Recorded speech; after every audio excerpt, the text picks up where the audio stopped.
मसीह यीशु की बाबरकत फ़दामंद और जलाली नाम में आप सबों की सलामती हो। अजीज़ों, आज हम कलाम मुक़द्दस में से पढ़ेंगे याकूब का आम खत, उसके 4 बाब 8 आयत से। बस खुदा के ताबिया हो जाओ और अबलीस का मुकाबला करो, तो वो तुमसे भाग जाएगा। खुदा के नजदीक जाओ तो वो तुम्हारे नजदीक आएगा। आमीन, हालेलुया।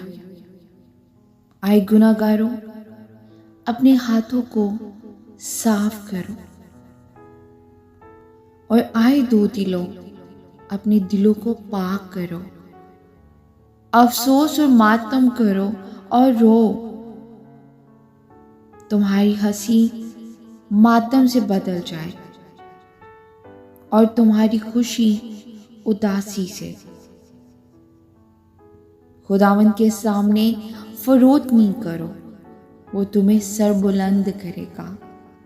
आमीन। खुदावंद की जिंदा पाक कलाम की पढ़े और सुने जाने में उसकी बरकत हो, खुदावंद का शुक्र हो। अजीजों, आज के कलाम के वसीला से खुदावंद हम सबको बरकत दे और हम सब कलाम के पढ़ने या सुनने वाले महज ना बने, हम कलाम पर अमल करने वाले बने।